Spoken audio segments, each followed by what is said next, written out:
Hard work. Hard work. Hard work.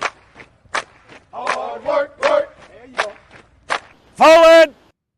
Hard work. Hard work. Hard work. Hard work. Hard work. Work. There you go. Forward. Hard work. Hard work.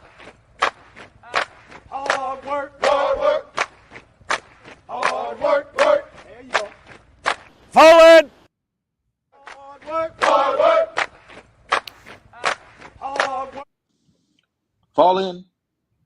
Hey, good morning, good morning, good morning. Y'all know what it is. It's me, your boy Trey.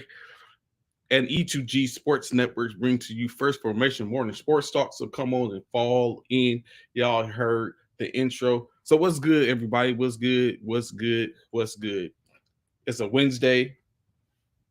Getting closer to Friday. Finishing off the first week of this of the new year. What did everyone do for their new year? Just wondering to get started as my man Bishop gets ready to come in. I think he had some games last night, so we hear about that, him officiating these games. Not much really going on too much in sports. Of course, you had NBA action still going on as we get ready to transverse leave out of the NFL. We're going to start to pick up with more college football, NHL actions going on. At some point, we start to get the reverberation for the MLB. Of course, you got the XFL and the USFL that's going to be popping off this year. Of course, with the USFL this year, I think they're going to be actually in their market. So that's a situation. That's something that's going to probably be good for those that want to really bring home the and represent for their respective teams. So hell, you got military basketball that's getting ready to pop off or is in full swing. Additionally, you got WFA, Women's Football Association. Their games is going. Other women's contact sports. So yeah, it's about to be plenty of stuff going on. A little from the ordinary, but we gonna get to it, of course.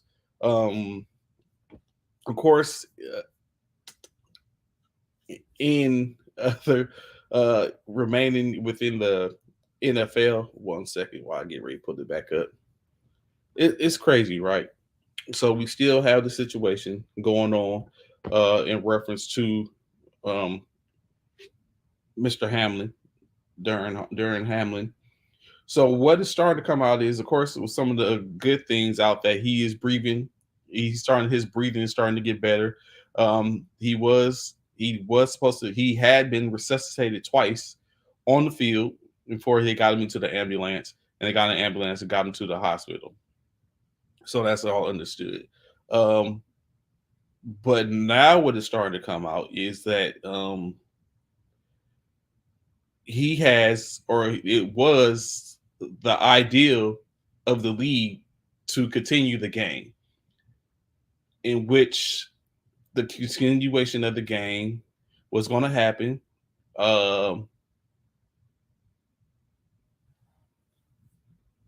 What's good, brother? What's going on, Anthony? So it was supposed to be that it was they were supposed to continue the game. Upon to continue the game, supposedly it was the coaches and the coaches as well as the players that determined and said that they were not going to continue the game, or they wasn't getting ready to go back out there at that particular time. In that case, what basically ended up happening was the NFL had to kind of go back on trying to get the game, and it was a slight pause on what was going to happen. So in all that, in any case, that was what's starting to come out. So is there the truth to be heard to that? Is that what it is? And basically, NFL, of course, put a different spin on things. So when you have people like Skip Bayless initially, where I seen Commissioner Myers, I seen his post this morning where he basically was saying that the culture of society took place to where someone like Skip Bayless initially stated that he felt that the game should have been going on. Why they stopping the game? And he realized the severity of the situation and basically tried to backtrack. And that was basically saying that it's not it wrong, but it's just saying admit that it was insensitive for it was insensitive statement, and that's where we're at now. Now you start to see where supposedly starting to come out that the NFL's focus initially was to get the situation handled on the field.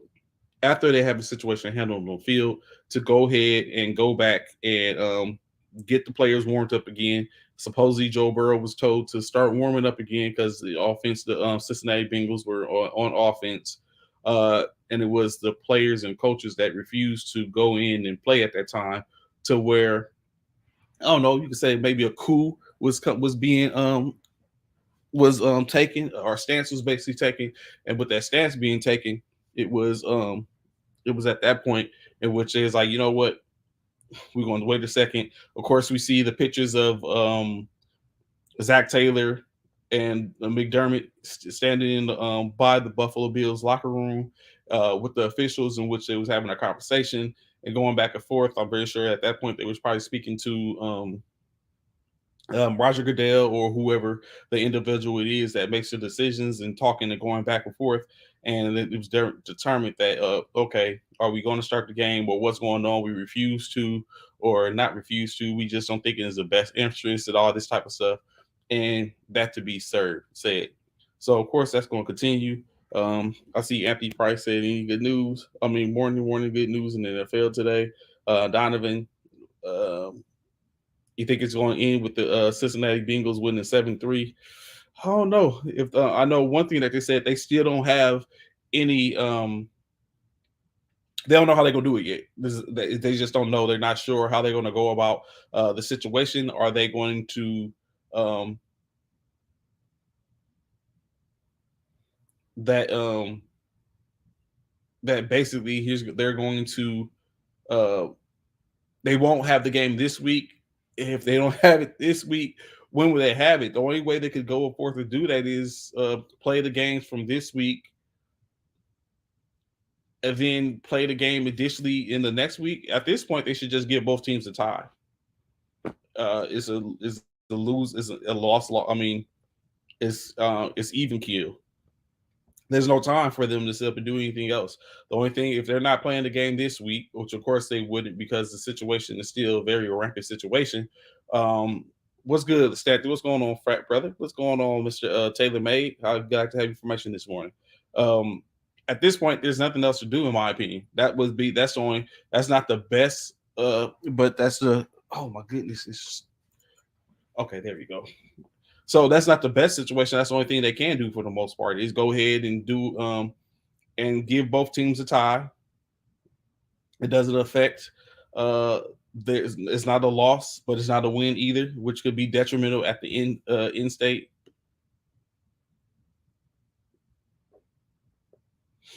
So now you put it in the position of now, okay, give them both a tie going into the next week, and they go take care of business. Cincinnati plays the Ravens.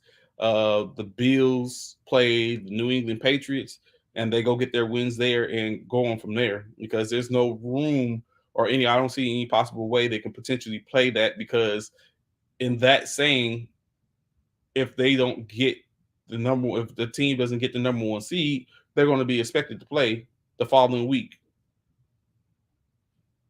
on Saturday or Sunday. So, yeah, at this point, it's like the tie, give them the tie. It's unfortunate, especially because we don't know what the outcome of the game could have been. I don't even know if it's in the bylaws or the league bylaws on, in this particular situation, what is the or the CBA in this particular situation, what is the protocol going forth. But now it's saying history tends to show us things, and now this is history, and now this has to be a situation which there needs to come up a remedy for, a ramification. It's late in the season, the last week of the season.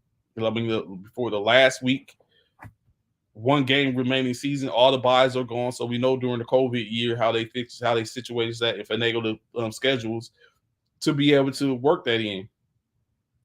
The buys are gone now, so now we have a situation where it's come up to like, okay, what do we do now? And you know what I'm saying? It's probably going to continue to be such things in this matter, like do like a whole litany of things now, like, okay, uh, do we cancel the game right off the rip?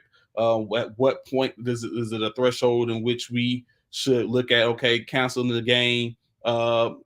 And due to if we don't have any wiggle room on the schedule, do we do that? So that's what this is all understood. Like it can't be no worse. The only thing that could go worse than this is a loss of life at this point, in which you currently have a person that's on critical condition, who you could perceive as hanging on to life. Uh, if they say his breathing is getting better, I'm presuming that he's breathing without a machine. So it's not like he's in a coma or anything like that. So these are things that will be taken into consideration. So where are we at this point? What is the best way to go? Of course, let's see what Anthony said. Yes, I believe so. I think the Chiefs. Let me see. Matter of fact, let me look at this. That's a good point, Anthony. Currently, what we got is the Chiefs are the number one team at 13-3. The Bills are 12-3. So of course, what happens is, excuse me, if the Chiefs win, so excuse me, I'm so sorry. So with a bye, correction. Currently, Chiefs are in the lead. So had the Buffalo Bills got the win, they would have had tie records 12 and 13 and 3 apiece. So if you give the Bills a tie, that puts them at 3 and 1. Cincinnati goes to 11-4 and 1, in which the Chiefs would have to lose to the Raiders on Saturday in order to not be the number one team. And Buffalo would have to beat beat the Patriots on Sunday to earn the number one spot. That's with the bye. If they go ahead and get the Bengals to win, that makes them 12-1. I mean, that makes them 12-4. The Bills become 12-4, which means the Bengals jump the Bills for the second seed, and we're basically still at the same point, I believe, to where the Chiefs. So in any case, the Chiefs have to win. The Chiefs win, they're good. I believe the Chiefs win, they're in. KC is not losing, bro. Oh yeah. It's not gonna happen. I don't foresee KC losing. What's good, Eric? Glad to have you information with us, brother. We missed you yesterday briefly, man. Where was you at? You didn't come through. We didn't get a chance to holler at you. So I mean that's what you have in the East. I mean the AFC. The Chiefs is number one seed. The 2 seed being the Buffalo Bills. The 3 seed the Bengals. Cincinnati Bengals. So of course this game had ramifications. The 4th seed the Jaguars, in which they're going to be enthralled in their own game, in which the winner of the Tennessee Jaguars game this week is going to determine who is the division champion, which of course solidifies the 4th seed, and the other one has to go to the bottom of the list and stand by and wait. The Chargers are the 5th seed, Ravens is the 6th seed, and the Patriots the 7th seed in the NFC. All right, bro. I can understand business. What's good, Kanique? What's going on, Miss Intrepid? How you doing, sis? Glad to have you on formation with us this morning.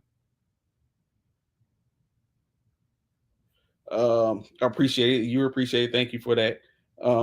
So in any case, you know what I'm saying, that's what it is. Go back to it, of course, in the NFC, which is more so what I'm looking at, and of course, hoping to see happen, coming to fruition. The Eagles are currently the number 1 seed in the NFC.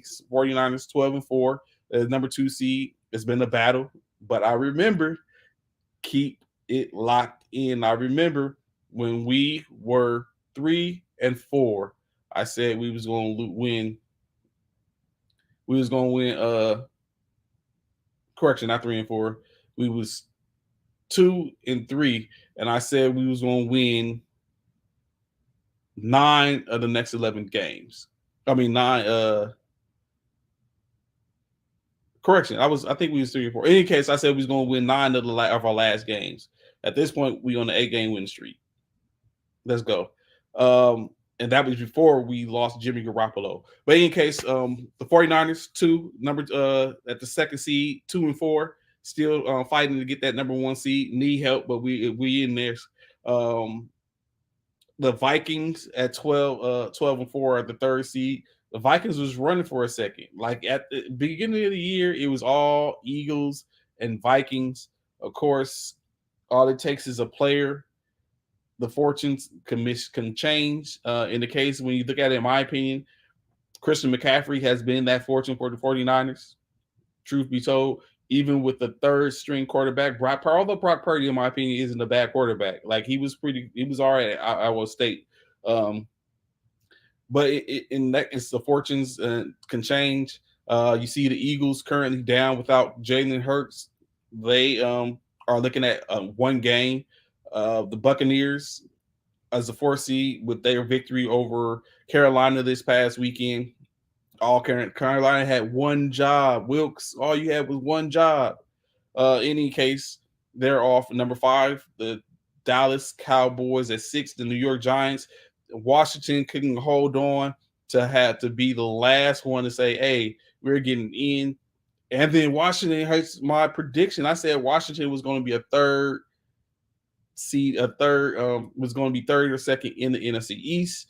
Here they are sitting in last place. Of course, you look at that, the lack of play from Carson Wentz, that vaulted defense we was expecting to see didn't come to fruition because hell, at this point, Chase Young was out almost to damn near the whole year when he was expected to be back at least the first after the 4th week of play. So the setbacks and all that type of stuff. Brian Robinson didn't start initially because he was dealing with the situation from him being shot right before the season began. So it's a whole litany of things in which turned the tide, in which Washington didn't really get a chance to get to going. They showed promise here and there. Taylor Heineke, I thought was going to use the Carson Wentz being in to battle and make it to where it's like, okay, I deserve this position. Just didn't all come to fruition. They ran into a couple of buzzsaws here and there, and this is where they stand currently. The Seahawks now in the 7th spot, in which if it stays where it is, San Francisco will face the Seahawks for a third time, in which you would think that, okay, saying we should be good a third time around. But when you start looking at it, sometimes it's like it's not that easy playing the division. You think, okay, we're going to see these people for the third time. We're good. We don't have to worry about it. Or a second time, it's nothing to worry about. It's nothing. We're going to take care of business. And that's what happened. You see it happen to Drew Brees and the Atlanta Falcons all the time, where the New Orleans Saints will take care of Tampa Bay twice in the regular season and go see them in the playoffs and get scruffed up. That's what it is.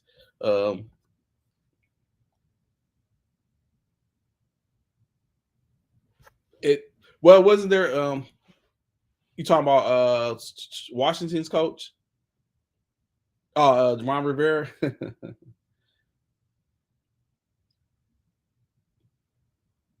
Yeah, so you guys see what it is right now.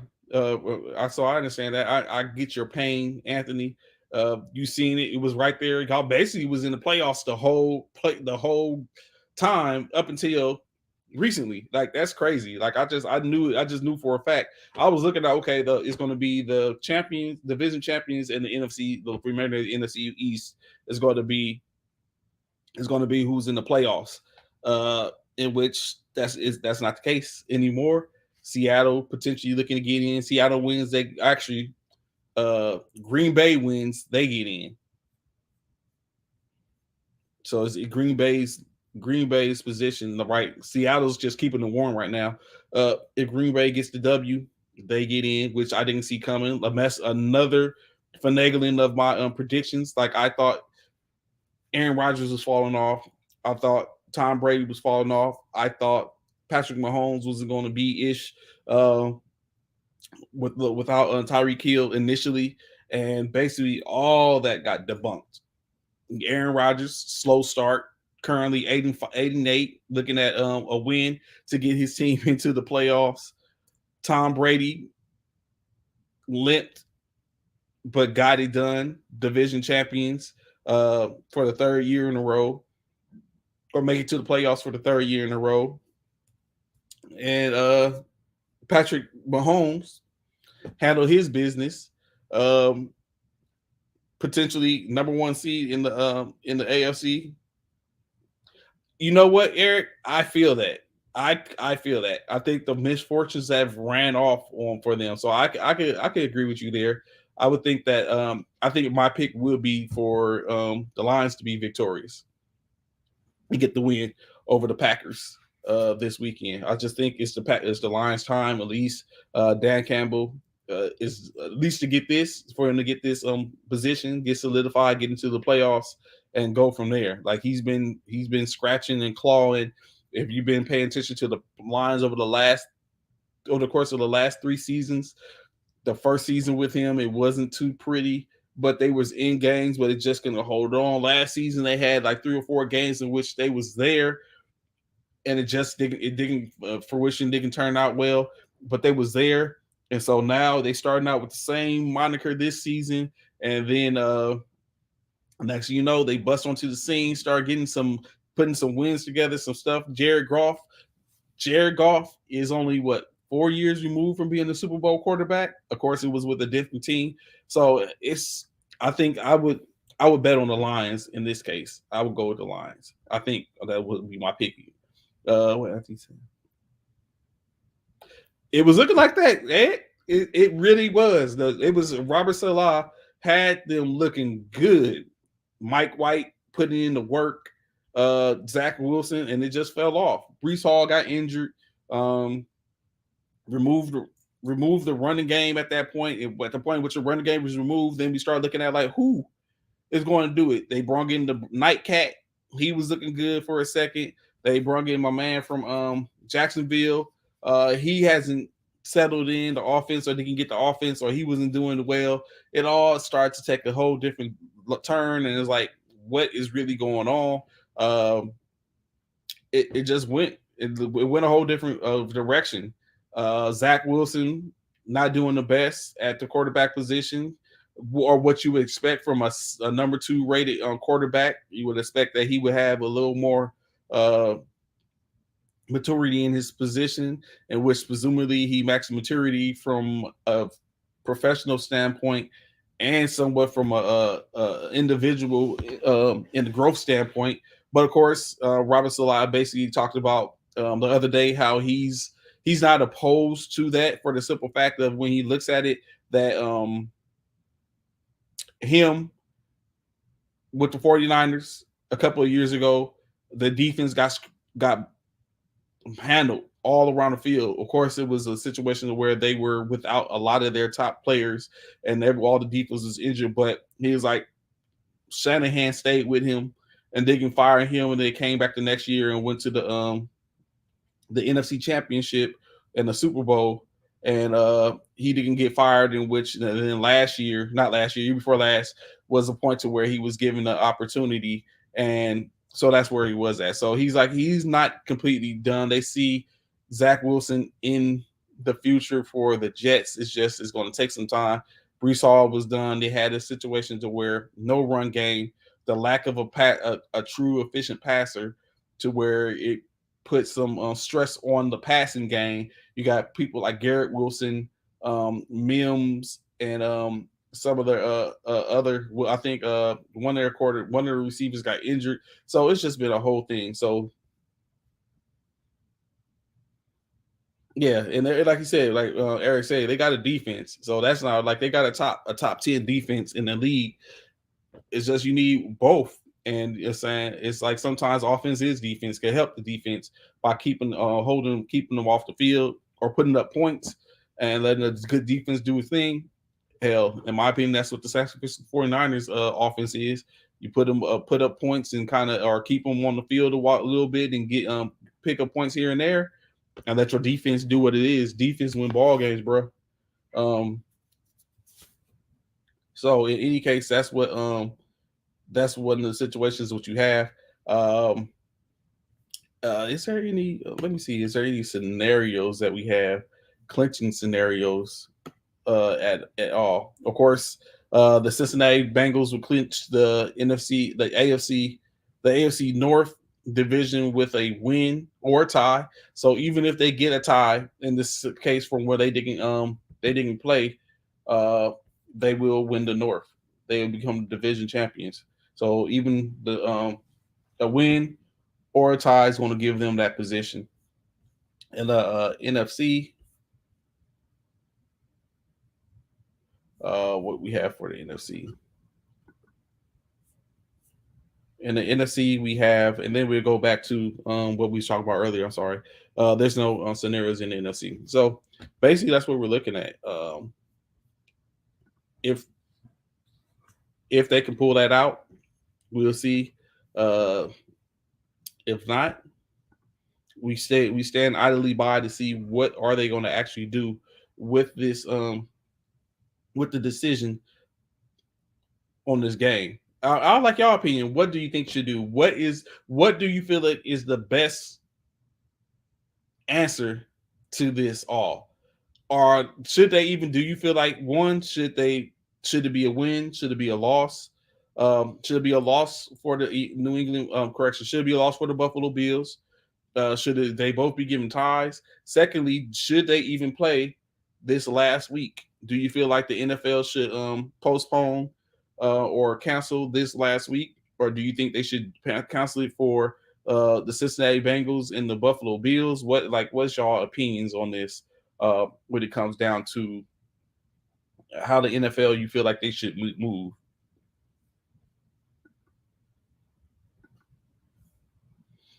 If the Chiefs win, just cancel the game.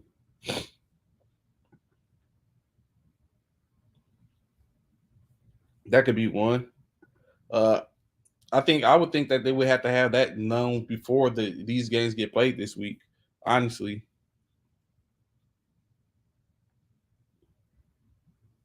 Mm.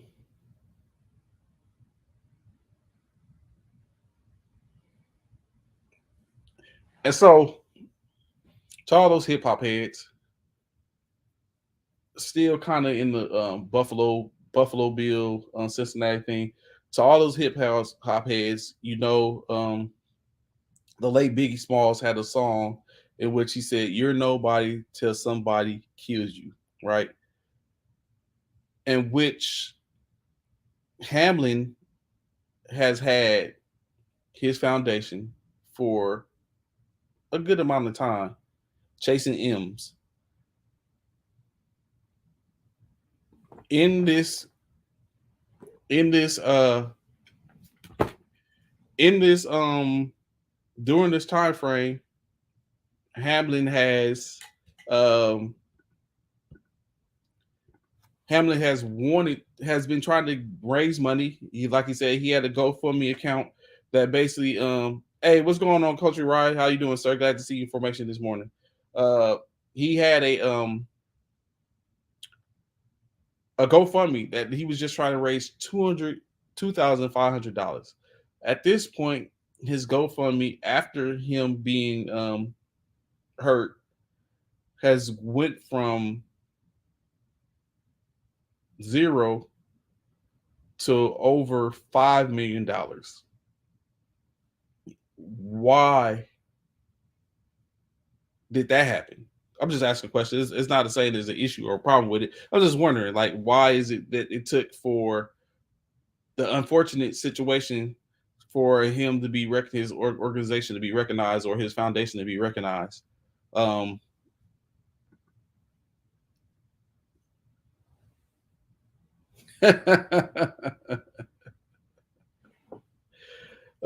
my goodness, it's a great cat.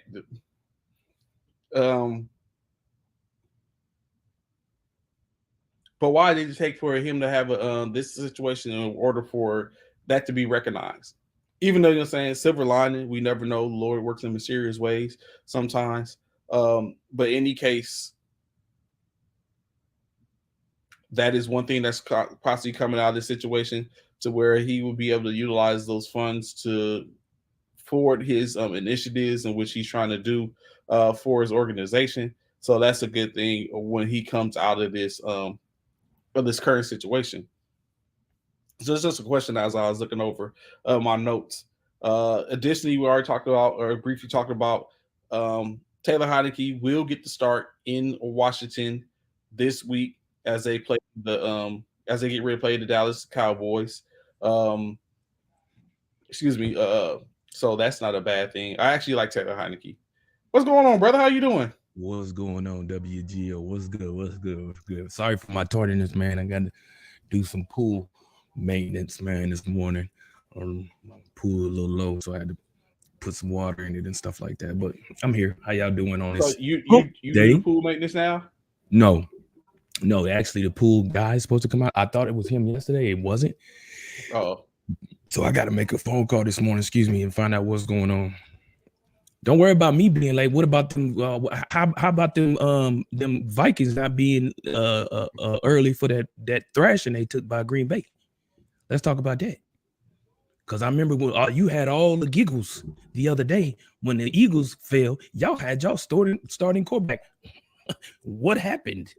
Y'all got beat by the Packers, and now y'all didn't get just beat. Y'all got thrashed. Don't worry about me being late, partner. Don't worry about me being late. Good morning, Key. How you doing? You came on here late. You knew you came on here late. You talking about late? You was late yesterday. We couldn't find you nowhere. Couldn't be found. But when the Eagles lost, you was first one on. You beat us on the show. The show hadn't even started yet. You was already there. Eric, talk about somebody being late. You took him. Yeah, you know it took him 3 days to fill. No, I haven't. No, I'm not. No, it's not that type. I ain't physically like taking buckets of water and putting it in the pool. He mad. Why am I mad? I'm not mad. We still leading. What am I mad for? We still leading. We win this weekend. We still got first place. What would I possibly be mad for, Eric? Really? There's nothing to be mad for. Like Trey said the other day, what'll make you laugh or make you cry? You were so sure that them Vikings was gonna get a dub, and they didn't. Thank you. Yeah. So sure them Vikings was gonna get a dub, and look at you. I ain't mad. What I'm mad for? My team lost. Ain't nothing for me to be. I didn't expect us to win. We had Garner Minshew. What's your excuse? Oh, don't worry, I'll wait. Back to you though, Stanton. Frat. No, there's a little system that you got, but we had winterized our pipes or whatever because of the freeze we had.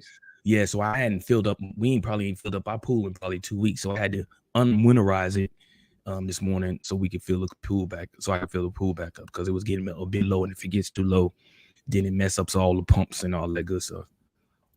Oh my God, here we go. Our line actually down. We down through. Oh, here we go. Here we go with the excuses, Trey. Here we go. You still had your starting quarterback. Why did he call Minshew Uncle Rico?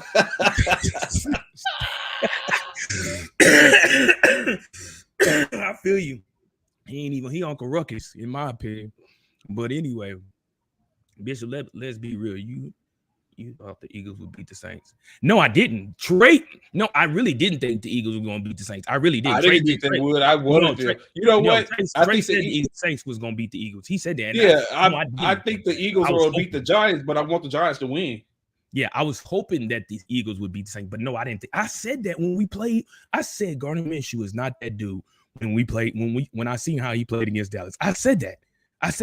Trey was like, "Oh no, now this is what Trey did say. Oh, I think Garner Minshew can do it. I think he could do it.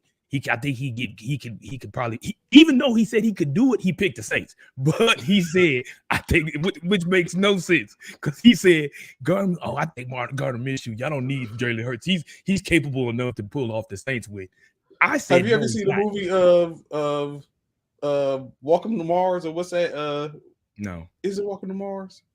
Mm-mm. When they're walking around, he's like, "We're your friend. We want to be friends." And they're Martians, but they're killing people. Like, no, that's like what I was doing. Like, hey, you know what I'm saying? I think the New England Saints, the Saints, I think Minshew can knock off the Saints, but I'm like, come on, Saints. Yeah.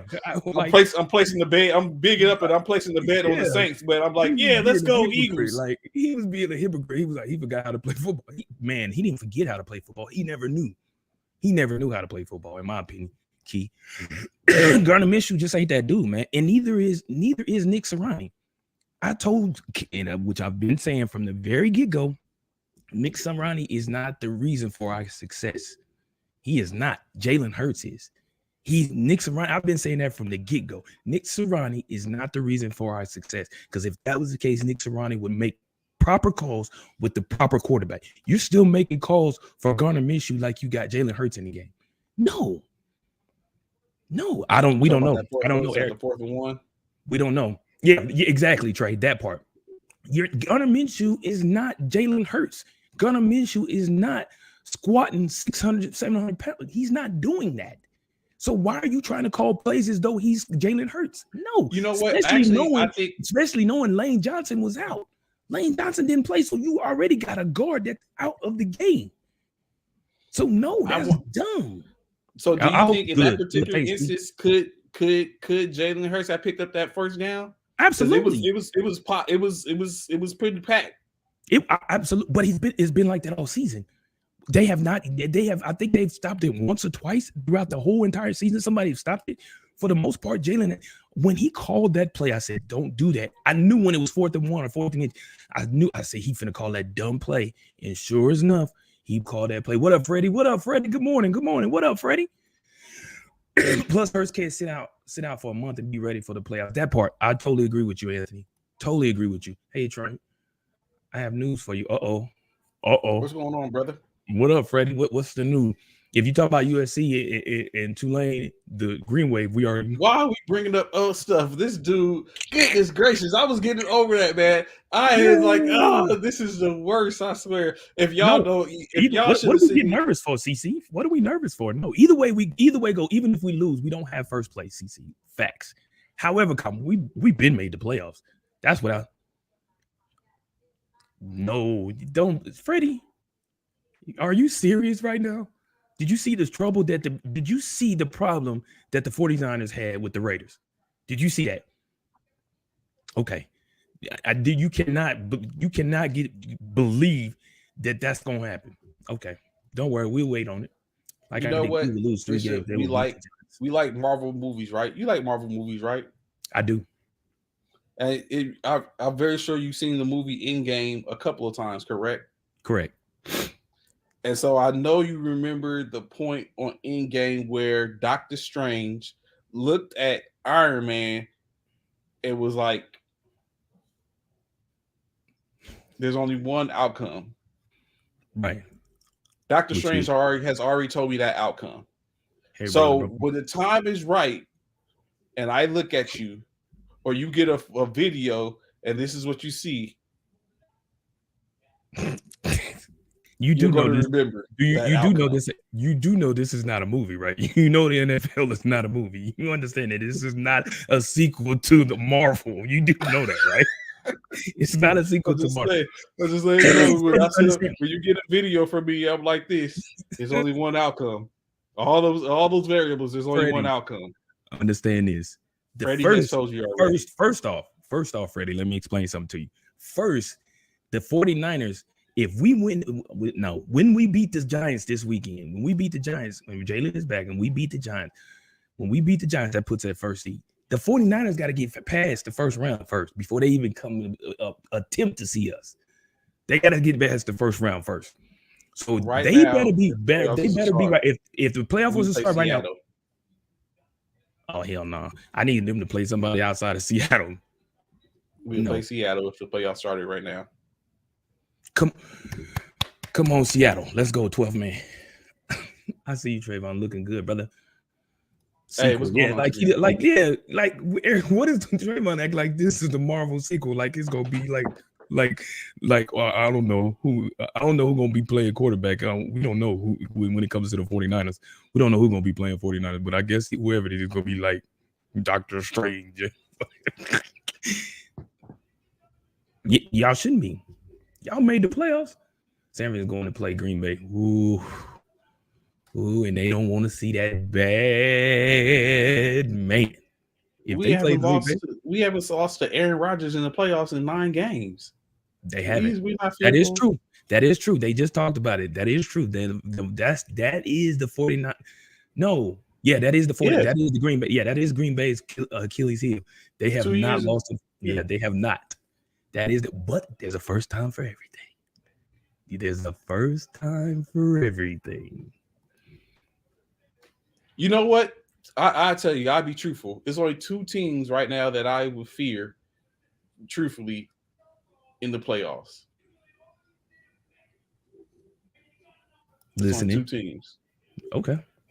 It ain't like you. It ain't like you, Professor X. Like you got the vision of what's about to take place. But okay, what is it? What are the 2 teams? It would be the Eagles. Oh, please don't say Minnesota and the Cowboys. Okay, that's fair. That's fair. And I would say for us in the NFC, it would be the 49ers, and it really ain't the Cowboys for me. It really ain't. You know what? I even second think the Cowboys. It's not even the Cowboys for me. They've showed their true colors. It ain't the Cowboys for me. If we almost beat them with Gardner Minshew, it's not the Cowboys for me. And it is the 49ers. You know what? I don't know. I will also potentially say, well, no, I want to say Minnesota because of from an offensive standpoint, but they only really got, I mean, not anything against Osborne. JJ, that's it. That's all they got. And if you shut, if you clearly say it's clearly shown, if you shut JJ down, and Dalvin Cook down, it's a wrap. It's a wrap. Yeah, it's a wrap. You shut them 2 down, their game is obsolete. It's been shown. You shut JJ down, it's obsolete. And then I wouldn't want. Oh, you know what? Who else I wouldn't want to see? Who? Detroit. They scary because you don't know what Detroit you getting. Yeah, I actually think Detroit is going to. Green Bay is going to even get in. I think Detroit is going to knock off Green Bay, and they're going to get in. How's that lies, Eric? Explain, as my daughter used to, as my little brother used to say back in the day. Explain. How's that lies? It's clearly shown exactly. This man had 1 catch versus the Packers. One catch. Dalvin Cook had 5-6 carries, less than 50 yards. It's displaying. Y'all lost 41-17, bro. Proof is in the pudding, bro. The numbers don't lie. They shut him down. Lock him down. Yeah, they shut him down. Anybody now knows if you want to see how to stop Minnesota, watch the game. Watch the game between Green Bay. They can't say that about the Eagles because Gardner Minshew ain't gonna be there. You can't say that about the Eagles. You can't say that about the 49ers. The one thing about the 49ers, Debo ain't even playing, and they still winning. That's what's scary about them. They still winning. Right now, in his bag. Debo is not even playing. Their best player, well, give or take. Some people may say it's CMC now, but give or take, Debo ain't even playing. Like I was talking about earlier, and they still misfortunes.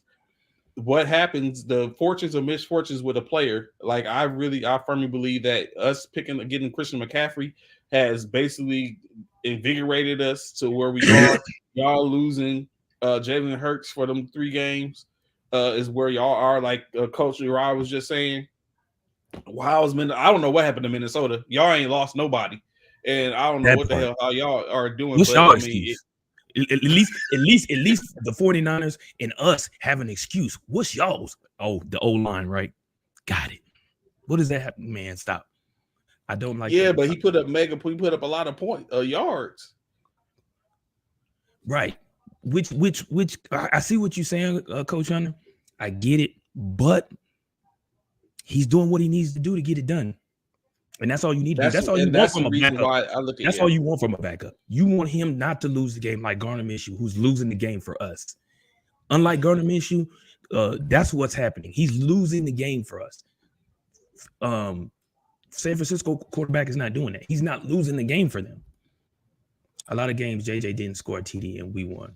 He put up a lot of scoring yards. He might not have scored a TD. You said score a TD. He still put up receiving yards. He put y'all in position.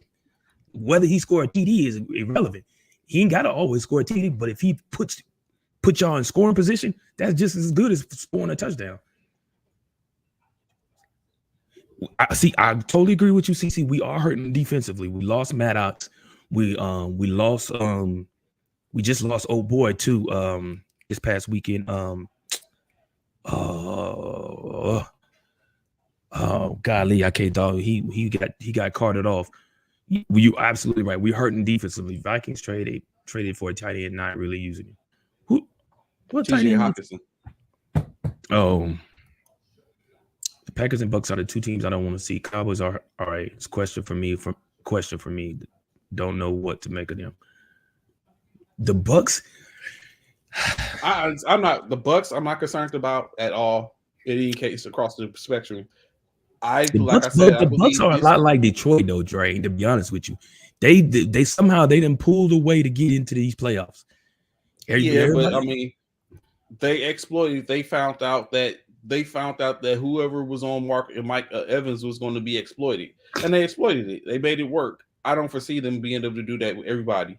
So I think they was like I really honestly think that Detroit is going to handle Green Bay, get the 7th seed, and that's going to be the first L that we might have.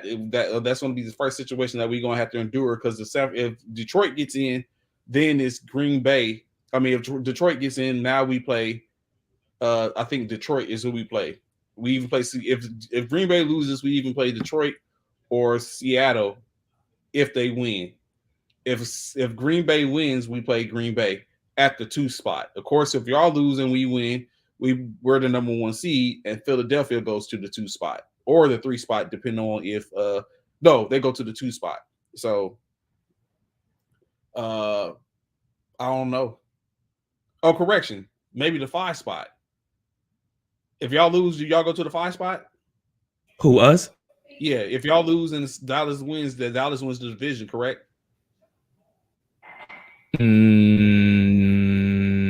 Yeah, I think they do. Yeah. So that would mean y'all would go from the number 1 spot to the 5 spot, which will put y'all against Tampa Bay. If we lose, yeah. If y'all lose, we shouldn't go to the 5 and Dallas wins. We shouldn't go to the. We should go to like y'all go to the 5 spot. Y'all lost if y'all San Francisco, didn't y'all? Y'all won this. Y'all beat San Francisco. I mean, y'all beat Dallas, right? Yeah. No, we didn't play Dallas this year. We played. I thought y'all played Dallas. So did we play them at the beginning of the year? I thought y'all played them at the beginning of the year. I thought that was one of y'all first games. Hold on. No, that was a preseason game. I thought y'all played. So if all we gotta do is win, and y'all lose and win the number 1 seed. But if y'all lose and Dallas lose and wins, then that Dallas becomes the division champion, and y'all go to the 5th seed. Y'all didn't play. Which y'all will be playing with Tampa Bay. Preseason.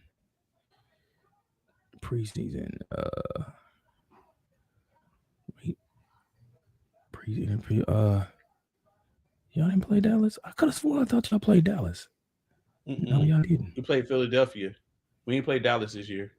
Or did we play Dallas? I don't think we played them this year. I mean, we played them, but it was preseason. No, y'all didn't play them. Yeah, it was preseason. No, y'all didn't play them. No, y'all didn't play them. But y'all got who got the better record between you and Dallas? Oh, y'all both 12-4. No, y'all both 12-4. Or no, Dallas is what? Are they 12-4? 10-4. 10-4. I mean, Dallas is 12 and They can't be 12-0. If that's the case, they gotta be 12-4. The Dallas is I think no, they 12-4. No, they 12. Yeah, y'all tied. So if that's the case, but Dallas is because Dallas can't win the. I don't know. So if we lose, hold on. If we lose, if y'all lose, we 13-3. If we lose, we'd be 13-4. Mhm. How do we? How I don't see how we would lose.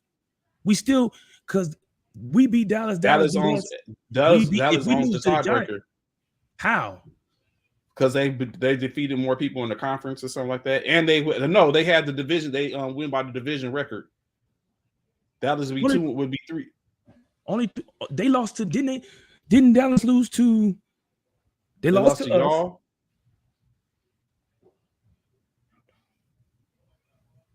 Yeah, they lost to y'all. I know we don't win the division, but I know we don't win the division.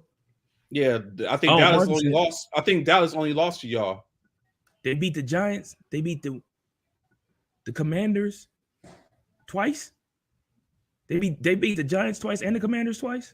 They played the Commanders this weekend. So if Dallas loses, though, if Dallas wins, that they're going to jump. If y'all lose and Dallas wins, they're going to jump. Y'all become the division champions. Okay, I'm not. Which is going to push. What am I scared for? Which is going to push y'all to the. one division loss. Okay, so y'all lost. Yeah, y'all losses to us. If we lose, because we lost to the Giants, and if we lose again if we lose to the Giants, that'll be 3 losses because we lost to the Giants, Cowboys, and we've lost to everybody in the division. If we lose again, right? Got it. Yeah. So that's what's going on. So if y'all lose and Dallas wins, right, y'all go from the 1st seed to the 5th seed. Dallas goes to the 2nd or 3rd seed. San Francisco, if they win, goes to the 1 seed. 1st seed. Right. Mm-hmm. Right. I'm here for it. Yeah. Gardner Minshew can beat New York. No, man, shut up. We ain't nobody listening to what you talking about, man. I'm saying it's possible. I think he can make a difference. No, it is not. No, he cannot. That dude can't make nobody's difference. That dude is trash. Gardner Minshew can beat New York. No, he cannot. Gardner Minshew can't beat the clean high. Everybody could beat some Gardner complete man. But seriously, think about it. Do you start Jalen Hurts? Absolutely. No. Yes. No. You secure the 1st seed. Why wouldn't you? You do start him. You do not allow this man to put your team in a 3-game losing streak. You do not allow that. There's no coach that's going to allow that to happen. You do not allow this man to have an opportunity to put y'all on a 3-game losing streak and have y'all play in the 1st round when you could have the opportunity with Jalen Hurts to get 1st round bye. No, but I think no. Do you err on the side of caution and would you prefer to let Jalen Hurts rest them 3 games in a row? Nope. And then come back when the game is meaningful in the playoffs? Nope. That game ain't meaningful. Chance of him playing to get into the playoffs, potentially getting the hurts of making his injury worse, and then have to go into the playoffs with the said Gardner Minshew. Nope. One thing you will say, if you play Hurts and solidify your number 1 seed, you got Jalen Hurts for a whole nother week of rest. Thank you. Yeah, but you potentially risk him getting hurt in that game. That's part of the game. And he's been out for 3 weeks now. It's not 3. It's been 3. No, it's only 2. He went out. Gardner Minshew only played 2 games. Did Jalen Hurts go out in the middle of the Gardner Minshew, he didn't play against the Cowboys. He won. He beat the Cowboys. Who did? Gardner Minshew beat the Gardner Minshew played the Cowboys, and then he played the New Orleans Saints, and now he's looking, and now it's the New York Giants. Jalen Hurts' last game was the game before the Cowboys game. The Bears game. It was a Thursday game. That was a Thursday game. Yeah, so that was his last game. Yeah, that was December the 18th. Yeah, he's been out for 2 weeks. 2.5, almost. That's 3 weeks, bro. Well, this week will make 3 weeks. Right. That's what I'm saying. Tomorrow make 3. You should go ahead and sit it out. No. Chill. That's what you want. I get it. We get it, Trey. We know y'all nervous. We know. Who's nervous? I'm not worried. Yeah, don't be. But we know y'all want us to lose so y'all can get that 1st spot. No, partner. We play Jalen. Yes, we need. Yes, Hurts needs to play. Absolutely. And if Nick Sirianni bitches Jalen Hurts and doesn't allow him to play, he needs to be fired. I'm saying it here first. Fire him. Fire him. You do not allow Gardner Minshew the opportunity to lose 3 games in a row for us. You do not. You do not. Nope. Clearly shows he can't do nothing. Why would you do that? Why would you take that chance when you could? Because you don't want to sit up and risk the chance of losing your quarterback in your franchise quarterback in what is. If he was Nick Foles, it'd be something different. He ain't Nick Foles. Nope. If he was playing like Nick Foles did when Wentz went down, absolutely let him play. If he was doing what Nick Foles did when Wentz went down in the playoffs and we rolled Nick Foles back, absolutely. But this dude can't do that. You can't do that. If he was playing good ball and was winning, but he cost us 2 games. Philadelphia needs to take pointers from McDaniel in Miami and not play. No. Tua's not even in the rotation. And that's why they're losing. But he's ain't no buts. Ain't no buts. Ain't no buts. He's not. There's no use in playing them. And then they losing. If they could get in without him, then he's ready. He should be ready to go. Yeah, that's a big hit. If it was a real threat, everyone else is suspect. They are not a real threat. CC, don't boost this dude head up, bro. Brock Purdy. It ain't Purdy. My head up when I already know the truth. It ain't the truth, bro. You don't know that. That's why he knows. That's why he don't want Jalen to hurt. That's why he don't want Jalen to play. That's why he don't want Jalen. Go ahead. I stand on this, and I stand on this, right? I have a meme that solidifies it, but I stand on this theory, right? Here we go with the nonsense. If I know better, I'm not going to sit up. I feel like I don't need to do anything to prove my point. So the meme basically has a 4 dogs and a cheetah racing, and it has the cheetah that is chilling in the at the starting point, and that the dogs are taking off. Why do I'm the fastest mammal on land? Why do I need to run? I don't need to prove a point. Stop playing with me. That's the same way I feel. I don't need to prove a point. I'm not scared. Y'all, bro. For one, don't sit here and act like y'all are that right now. Again, we're a cheetah. No, y'all not a cheetah. No, y'all might be a lion or a leopard, but y'all definitely not no cheetah. That is not what y'all are. Let's not ignore the fact that y'all just barely beat the Raiders in overtime. Let's not ignore that. So y'all are definitely not no cheetah. What it is, if we using that meme, one of them dogs is under cheetah clothing. Is a cheetah under the dog's fur. I'm telling you, because y'all almost lost to the Raiders. So don't act like y'all just got this sure-hand path to the Super Bowl. No, don't do that. Don't do it. Y'all are not a cheetah. I give y'all maybe a leopard, maybe a hyena or something like that, but y'all are not a cheetah. Everybody does, AP. And I pray that's what it is.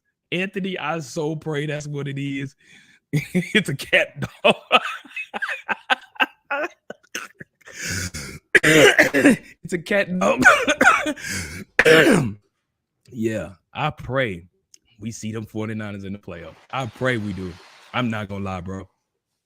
If we can see them 49ers in the playoffs, bro, we.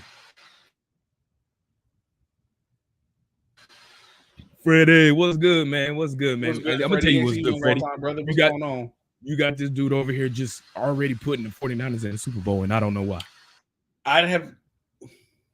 Hey, proof is in the pudding, man. Just wait. I'm not going to say anything else.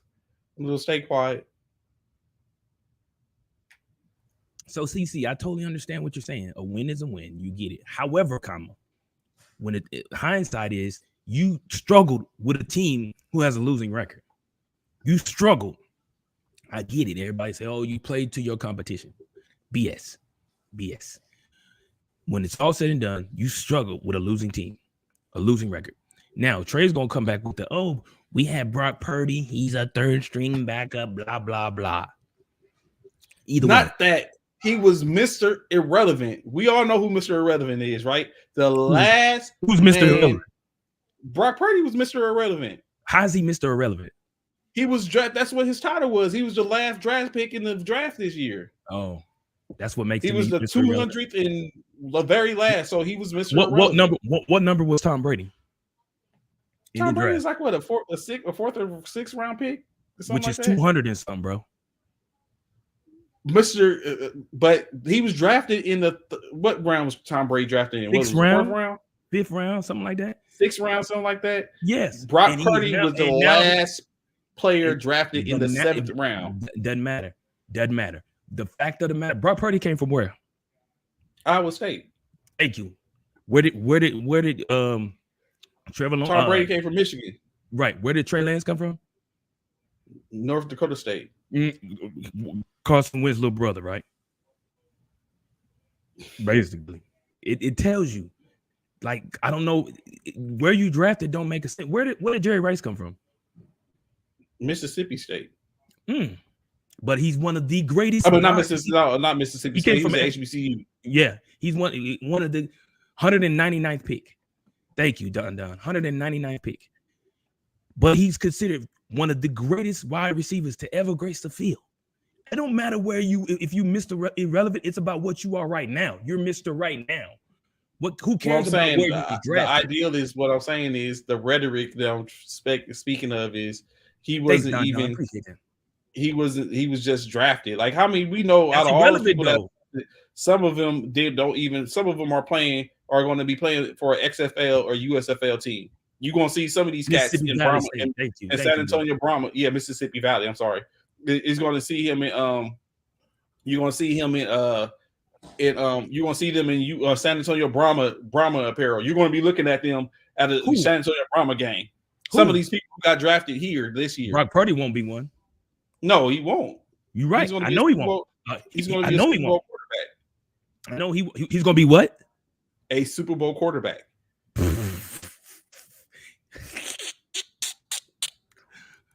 Y'all remember these laugh. Y'all remember that laugh. Matter of fact, where are we at? Someone tell me what the time frame is on the. Y'all remember that laugh? To the 4th quad squad. The 4th day of the 2023 year of January. No, I'm trying. We had an hour, and so I'm trying. When I sit up and go pull that, I'm going to remember that. Saying, I'm going to go pull that because Eric, this dude trying to make now he trying to Brock Purdy. He's Mr. No, he's not Mr. Irrelevant. He's Mr. Right Now. Don't care where he was drafted. Draft don't mean nothing. As Tom Brady has let you know, as Jerry Rice has let you know, that doesn't mean a thing. Doesn't mean a thing. Two of the greatest to ever play the game. Came out of FBCU and one was the 199th pick. That means nothing. Who cares where you were drafted? It's about what you do on the field now. It's about Mr. Right Now. That is true. 49ers will win because of their defense, not their QB. Okay. We'll see. I'm glad you got faith in him, Anthony. I just need y'all, Anthony. Look, this is what I need you to focus on. Y'all focus on beating the Cowboys this weekend, which is Carson Wentz. Do that. Beat the Cowboys. Do that. Because I would love, second best thing I would love to see is the 49ers play the Cowboys. And see that. That's not going to happen. Why? Because we're the second seed. But if Dallas falls. The only way that happens because if y'all both lose, if both lose, yes, I said, yeah. What did I stutter? I didn't think I stuttered. Did I stutter? I said if y'all both lose, which is possible because y'all just had problems. It's possible. It is possible. Y'all got Arizona. You have Arizona.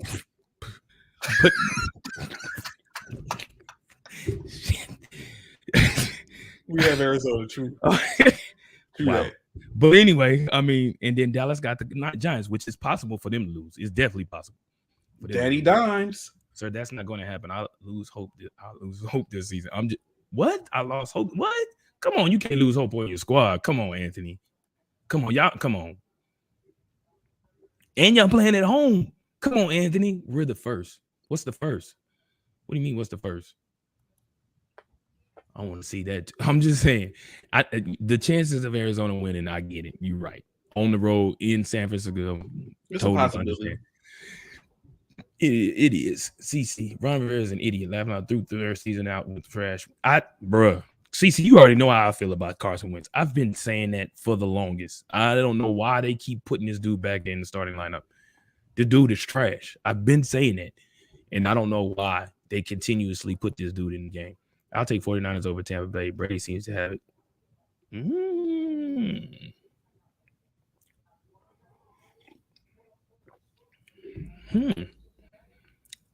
I'm just saying. They trash, man. I need y'all to win, though. Don't give up on your squad, AP. Give them opportunity, man. They got an opportunity to take out Cowboys, man. Is the Cowboys playing everybody? For Marcus, is Cowboys playing all their starters, or they sitting some people? Y'all sitting Dak, CD. Y'all don't need to see. Y'all need to sit Tony, not Zeke, though, because it ain't like he's a factor. Well, Tony was injured last week. That's why he didn't play. He did play last week. Not Tony Pollard. Oh, you talking about Tony Pollard? I don't know why I said yeah. You're right. Tony was injured. I told Trey, if Wentz still on the team next season, I'm switching teams. I know that's right, bro. I told you. That dude is trash. No Pollard. Oh, Pollard ain't playing? Ugh. We know what Dak don't do. Nothing. I told you. Trey, did I not say Dak was, not Dak. Zeke was a high-paid fullback. Did nothing. Yeah. Did nothing. We carried 19 times for 37 yards. Trash. Jerry say we playing. Okay. Jerry makes all the calls. We know that. So what do you think about the fact of Jim Harbaugh talking to the Panthers owner? About what? Maybe taking a position there. You talking about Michigan's Jim Harbaugh? Yes, sir. What?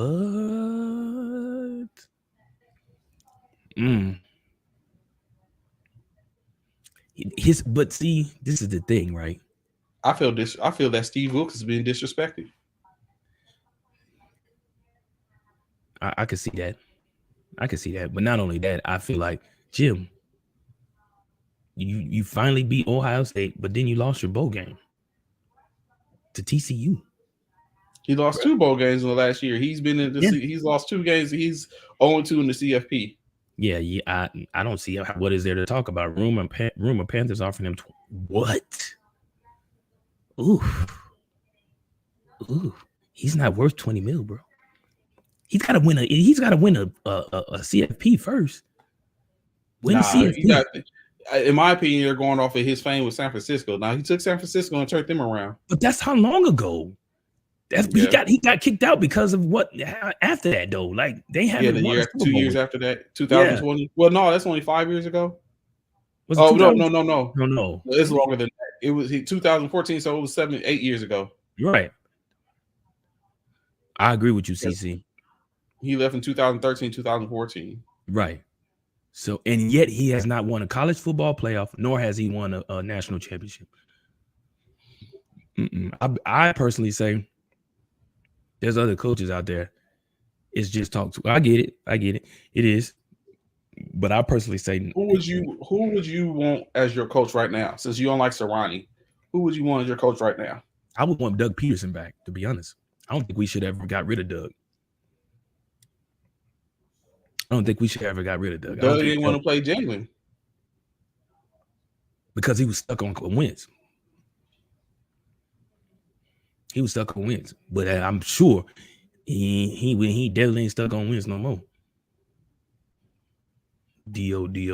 wins. Doo-doo. But I would love to have Doug Peterson back. I would definitely love to have Andy Reid. If we could get Andy Reid, boy. No new blood? You trying to bring all your old heads back? Oh yeah, new blood probably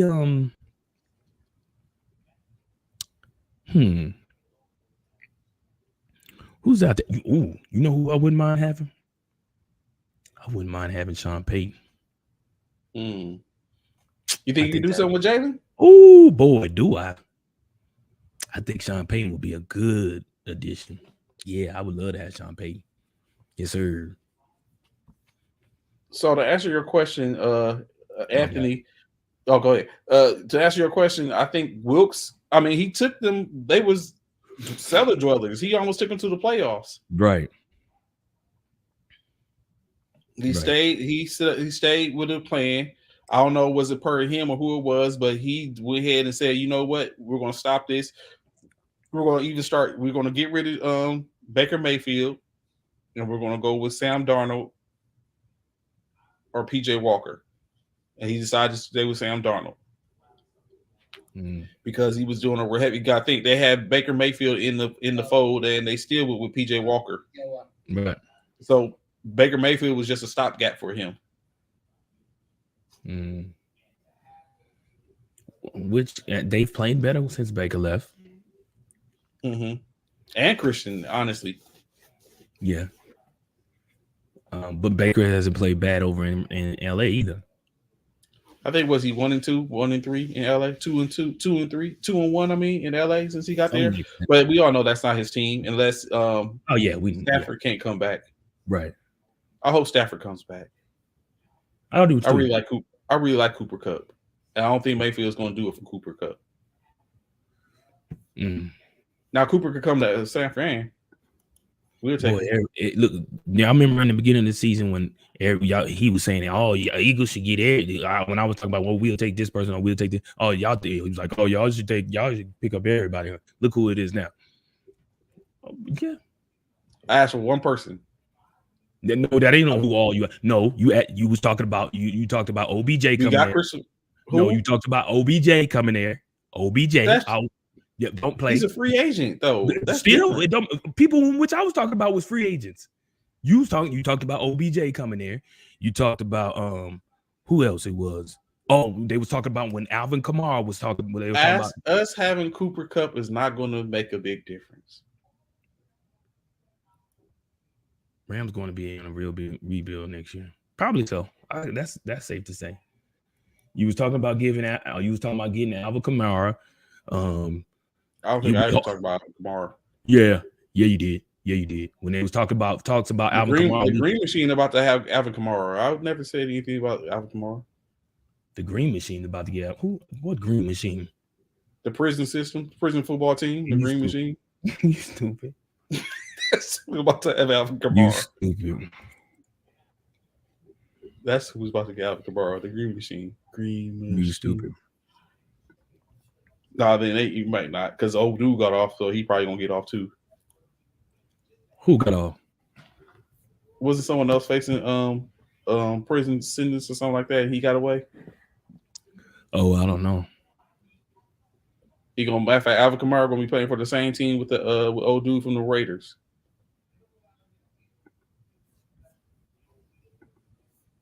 Who? The one who killed that girl speeding. Oh.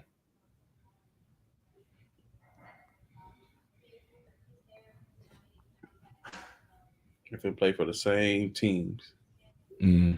Henry Rudd, yes. Yeah. Yes. Yeah. Did they ever sentence him? Well, like, what is did he? No, they haven't even started the trial yet. But I mean, that's an open closed case. I don't see how he's getting off with that. Yeah. If he gets off of that, yeah, it's yeah.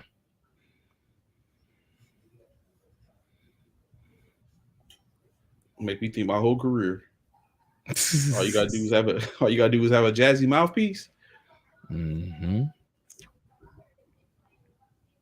Sway the crowd. So transition a little bit, Bishop. What would you think about this? If you,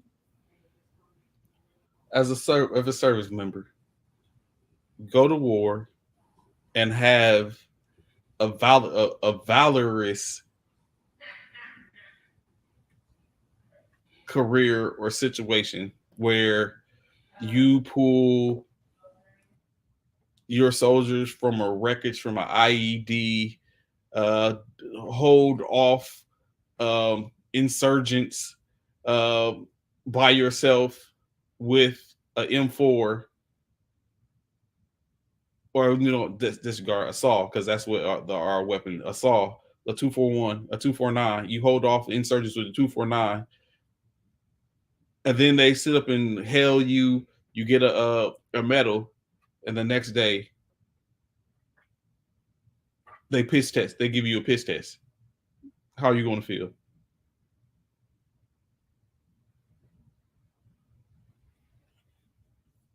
You're muted. Oh, my bad. I don't get it. What? What do you mean? You go Mhm. and you do a victorious valor, a laden act Mhm. during the war.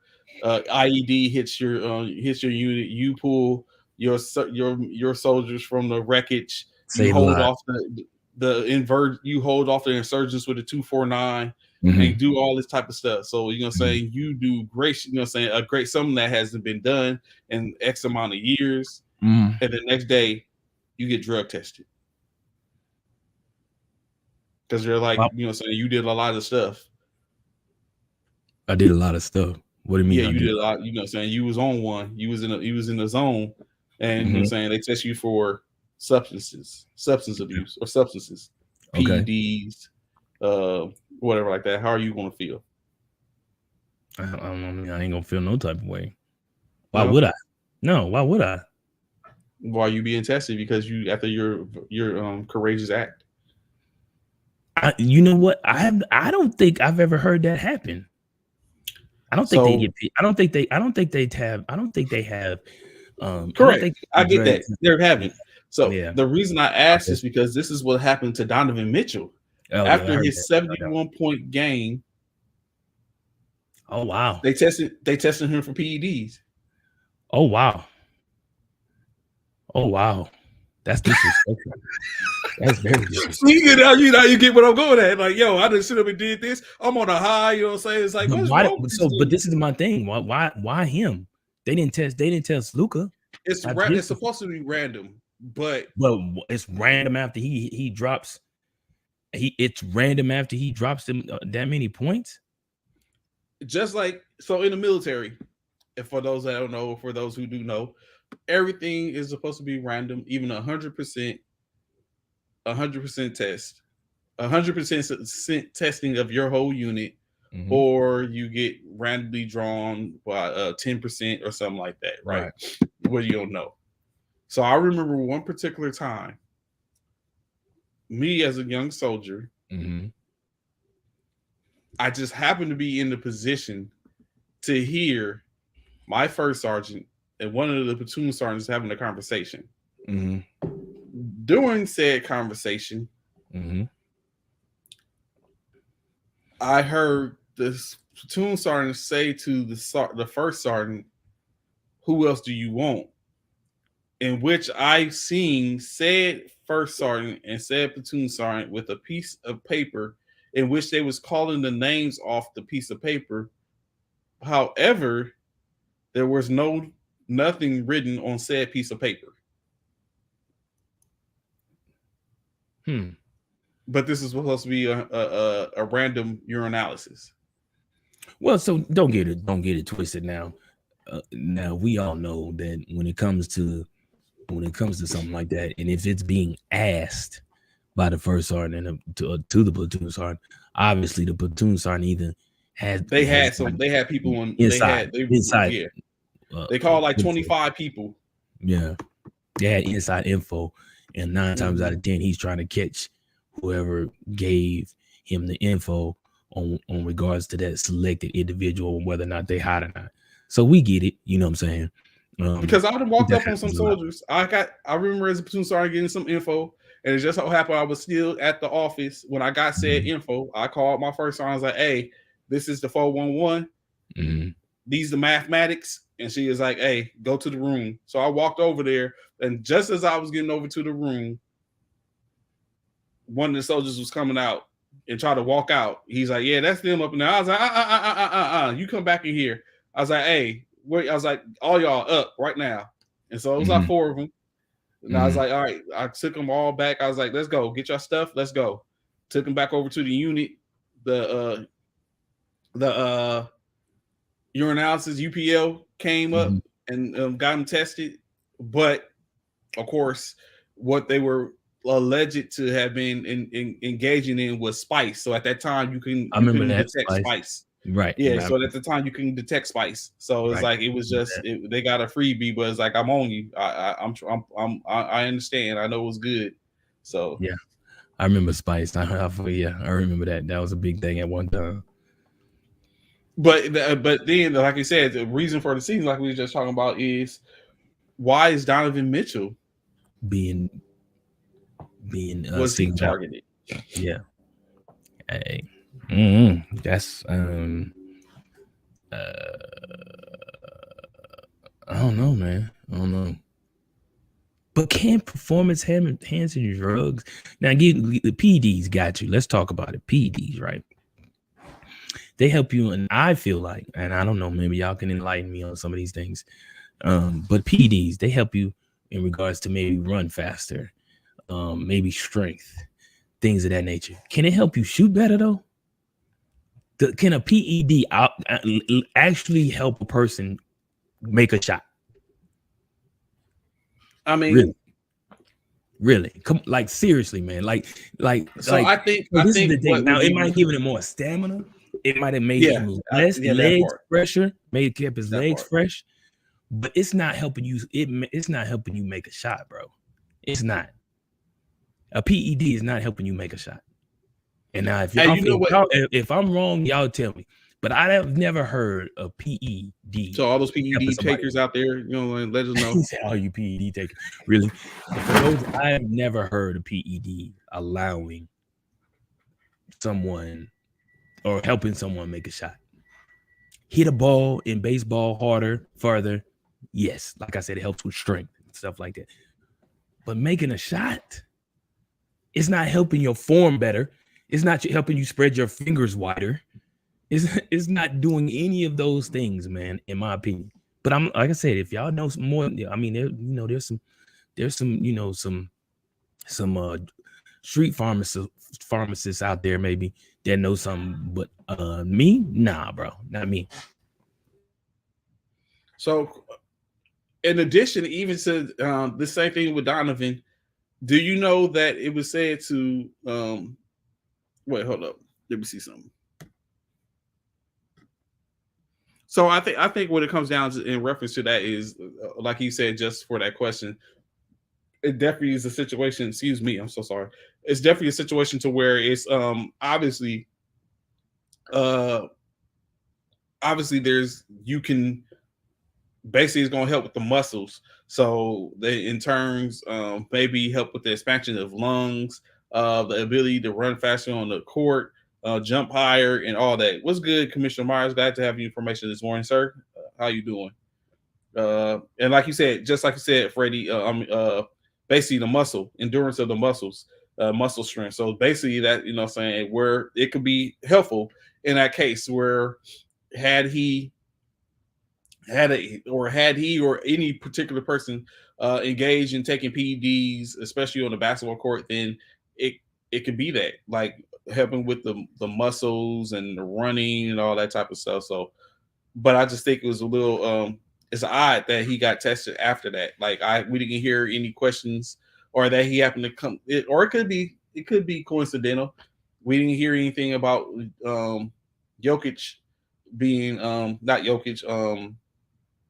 Didn't hear anything about we didn't hear anything about Luka being tested or Embiid being tested or Embiid or anything like that. So maybe it was just coincidental.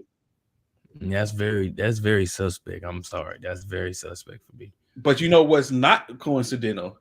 Do you know that after they did the 2-minute review, you being an official, let me know what you think about this.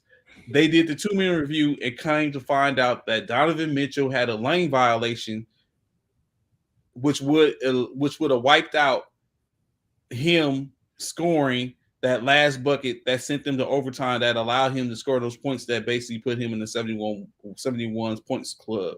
So had he got lane violation at 4 seconds, and when he was so he shot the free throw. Remember, he shot the free throw. He got missed and got his own rebound and put it back, and then made the shot that sent it to overtime. Right. When they went back and did the 2-minute review, they seen that Donovan Mitchell left the line before He advanced past the free throw line before the ball hit the rim. Right. Mm-hmm. And so they say had they had seen that, it would have negated the score, and Cleveland would have lost. I mean, and they wouldn't have had the overtime. When it's all said and done, officials are human beings. You miss things. Don't try to. It happens. Just like that official didn't call. Just like the official didn't call the touchdown in that Michigan game. No, they did not call it. The official didn't call that touchdown in the Michigan game, which clearly was a touchdown, which may have changed that whole outcome of that game. Because what do you say to stuff like that though? Are you, as you as an official, when the game is, when that type of stuff is going on, are you as a white hat, are you making those calls to even for the sake of the game? Now, do you attempt to make a makeup call? Of course, I do agree. I do try. I do feel like some officials make a makeup call because they know they missed a previous call. I do feel like they do that without question. But when it's all said and done, again, it's human error. It happens. Like I said, in that Michigan game, TCU game, that was a clear touchdown without question. But even official up in the booth from the state, from New York or whatever, he even said it was a touchdown. Yet and still, they called him the dude down at the half-yard line, and then Michigan fumbled the ball and gave TCU the momentum right back. That could have changed the whole outcome of that game. These things are critical. So the thing was missed. The free throw was missed. However, in football, they go through a replay and see. I mean, you can challenge. You can challenge in NBA too, but he said the officials be like, okay, well, I'll watch it. I'll watch it for it. They do be that. We do be saying that.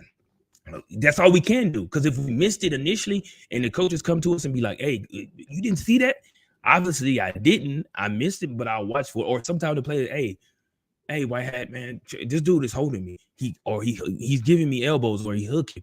Okay, I'll watch for it. If I didn't see it, it's a lot goes on when you officiate. There's a lot of areas of do y'all have responsibility? Do you as an official, do y'all have a certain time zone in which y'all have to make the call?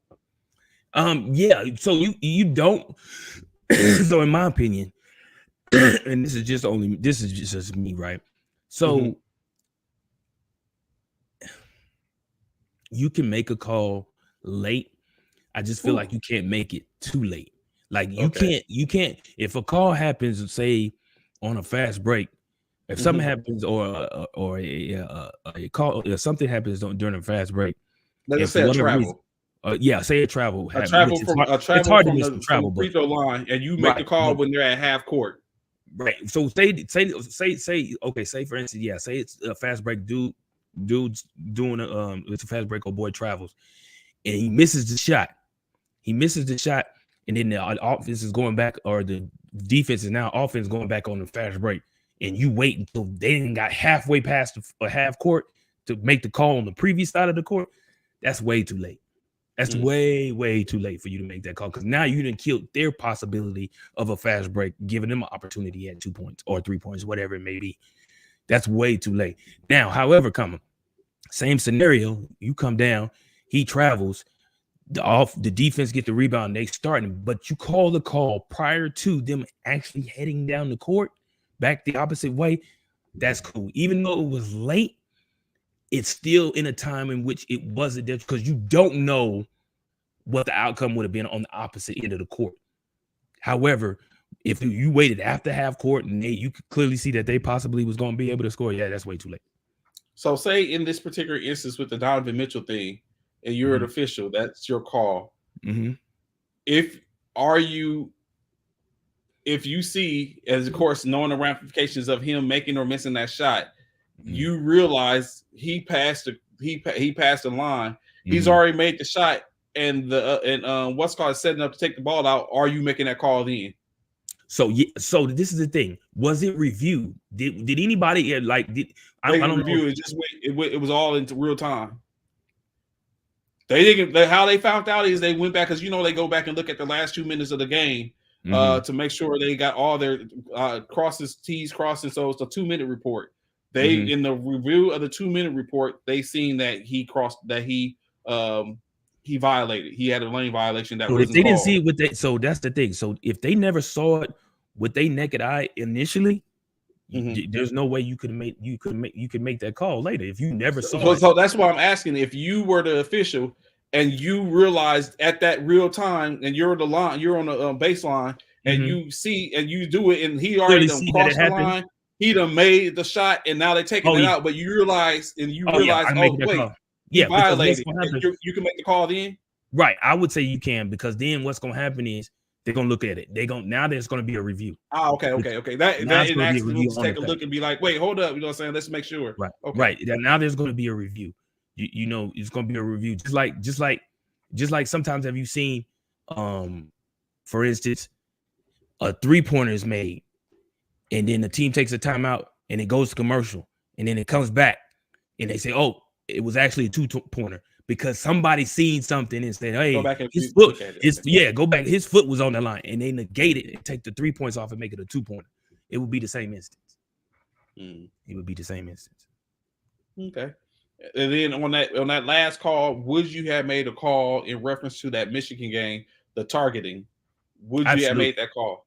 Absolutely. Targeting. Absolutely.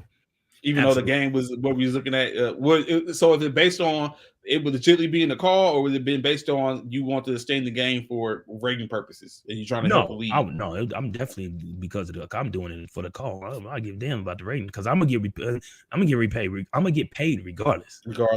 Yeah, I'm getting repaid whether they watch it longer, whether the game is extended or shortened. I'm getting paid regardless, either way. So yeah, don't get me wrong. I get it. I've been out there. I've been an official when weather is bad, cold. So you ready to go. You trying to get off the field. You trying to get off the field. I know about those things. You know what I'm saying? But fair is fair. You got to play. You got to call the game the best way you know how.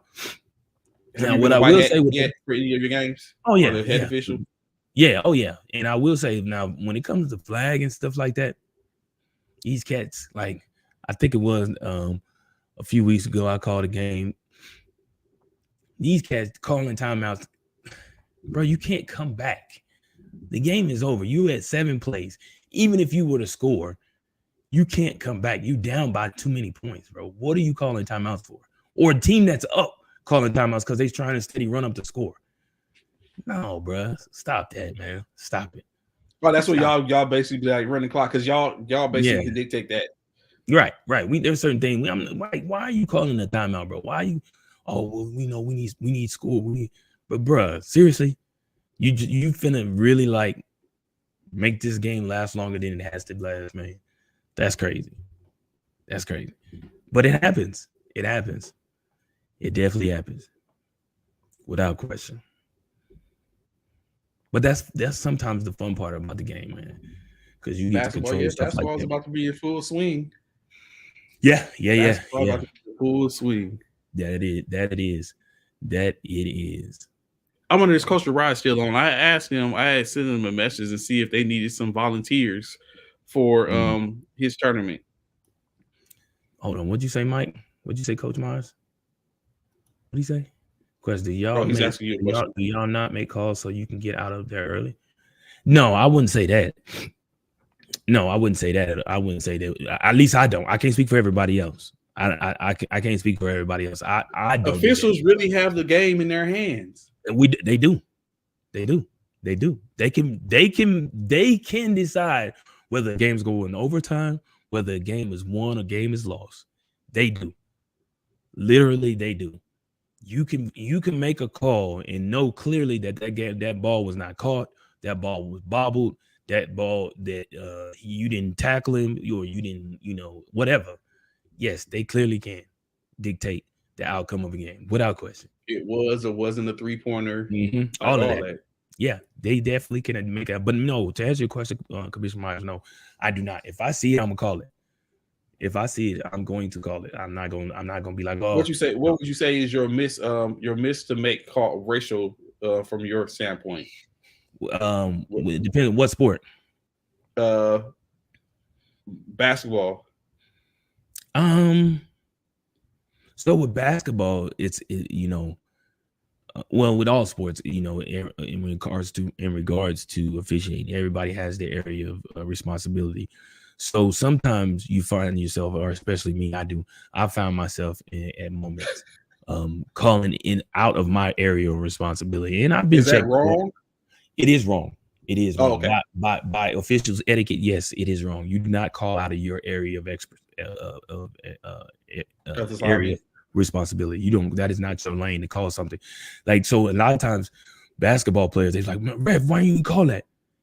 That's not his. Like, see, so the Two-man baseline, mechanics. two-man mechanics. So the baseline, if it's two-man mechanics, the baseline official, he nothing above a rim. Above the rim is his call. Nothing above the rim is his call. But basketball players that don't know officials, don't know the rules of or the area of responsibilities for officials, don't know that. Ref, you didn't see him when I was up in it. That's not my area.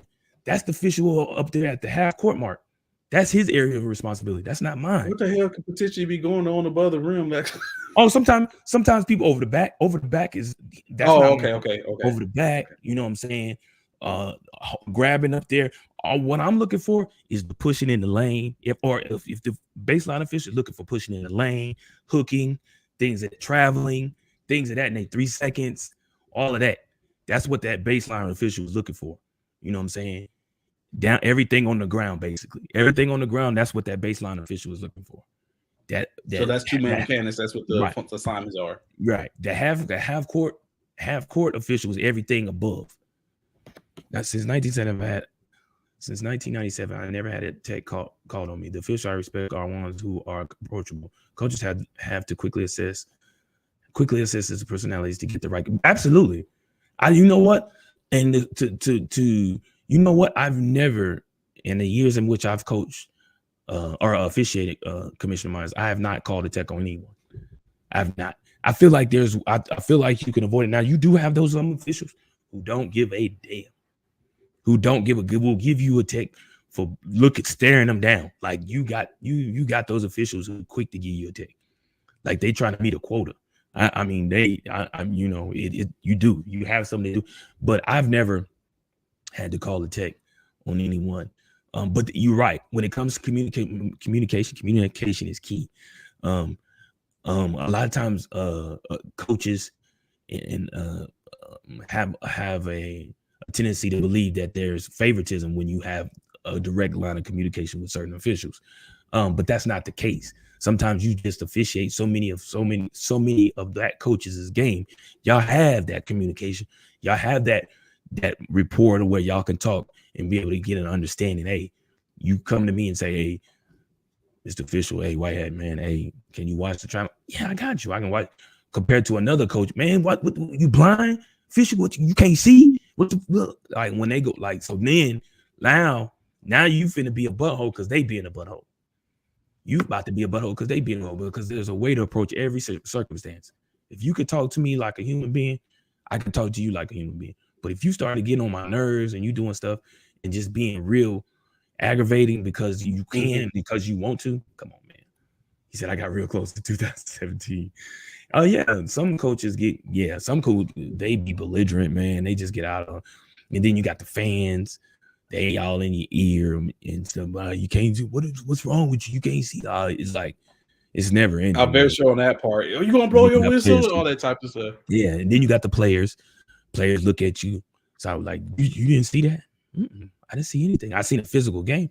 But again, like you say, Trey, officials dictate the game. If you allow pushing and all of that at the beginning of the game and you're not calling it, you can't call it later on in the game because you allowed it in the beginning of the game. If you're going to nip it in the bud, you nip it in the bud at the beginning of the game.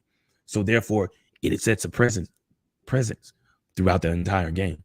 You can't allow them to push, shove, hook, get away with clear calls, and then you're not calling none, and then later on in the game you want to call it when the game is close and it's down to the wire. Nah, because they're gonna be like, you weren't calling that at the beginning of the game. Why are you calling it now? No, you gotta be on level ground at all times. If you're gonna call it at the beginning of the game, call it at the beginning of the game. If you're not, don't call it at the end of the game. If you're gonna let them play and be physical, let them play and be physical. Sometimes I do, sometimes I don't. It all depends. It depends. For me, it depends on how physical they're being. because again, like you said, you dictate the game. If you allow them to be too physical, you could find yourself in a position where there could be altercation, fight could pursue, and then now you're in a whole different situation. If you alleviate that in the beginning, you won't have that, and it'll stop a lot of that nonsense. So of course there was a slate of 3 games last night. The Celtics and the Thunder, the Bucks and the Wizards, and the Kings and the Jazz. Top tier teams, the Jazz. The Kings, as we know, is a top 6 team in the West.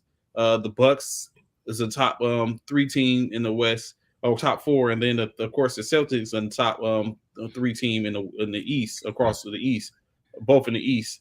But as you see, 150 points. The Thunder, good Lord, put that thigh out.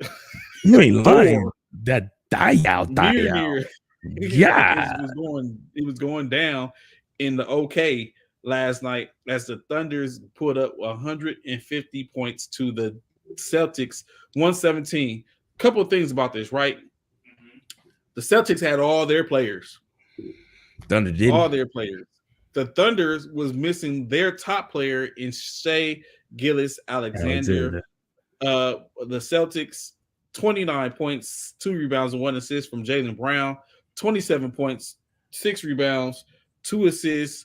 2 assists from Jason Tatum. 17 points from Malcolm Brogdon. 9 rebounds and 3 assists. 17 points from Peyton Pritchard. And it kind of ended there. 2 points from Al Horford, 7 from Smart, 8 from Derek White, and 4 from Justin Jackson. For the Thunder, however, 21 points, 3 rebounds, 6 assists from Jalen Williams, 23 points, 5 rebounds, 3 assists from Luzen Dort, 25 points, 5 rebounds, and 5 assists from Josh Giddey, 21 points apiece from Trey Mann and Isaiah Joe, 8 points from Jalen Williams, and 10 points from Kenrick Williams. With that W, the Oklahoma City Thunder improved to 16 and 21 on the year. Not bad when you look at how the West is going. And Boston drops to 28 and 12. 26 and 12 in that outing. Definitely a surprise when you look at it, because it's like you would have thought that Tatum and Brown wasn't playing. You would have thought that Shai Gilgeous-Alexander just went off and he was even on the court. In the other game, you had a situation to where Giannis Antetokounmpo said he looks to be boring, but he's boring at putting up numbers. 55 points, 10 rebounds, and 76 in 37 minutes of play. At halftime, the Greek Freak was had already scored 20 points. Damn.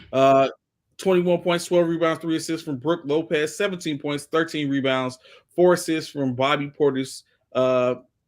Additional contributors, 11 points from Pat Connaughton, 3 points, 3 rebounds, 2 assists from Grayson Allen, 6 points apiece from Drew Holiday and Joe Ingles, and 4 points from Marjon Beauchamp. In their winning effort, winning 123 to 113 over the Washington Wizards. Giannis was giving Porzingis the business. Although Porzingis was the leading scorer for the Washington with 22 points, 9 rebounds, 4 assists. Kyle Kuzma contributed with 20 points, 4 rebounds, 2 assists. Daniel Gafford, a double-double with 11 points and 12 rebounds, 12 points from 3 additional players. Dingy Ajava, Ryan Hachimura, and Corey Kispert, 12 points apiece. 2 points apiece from Anthony Gill and Jordan Goodwin, all in their losing efforts for for Washington Wizards. Porzingis was getting worked. He used to be the unicorn. Now I think he's just a donkey. And then, of course, the last game, in which it was a close one, Utah hosted the Sacramento Kings. Sacramento with the win, winning 117 to 115, 20 and 16 on the year. Utah 2 games below 500 as they're currently the 10th seed. in the NBA in the Western Conference. They're 19-21. The Kings was led by Darren Fox with 37.6 rebounds. 6 assists and 3 rebounds, 16 points, 4 rebounds, and 1 assist from Kevin O'Horter, 16 points, 5 rebounds, and 1 assist from Keegan Murray. Harrison Barnes, 19 points, 8 rebounds, and 2 assists.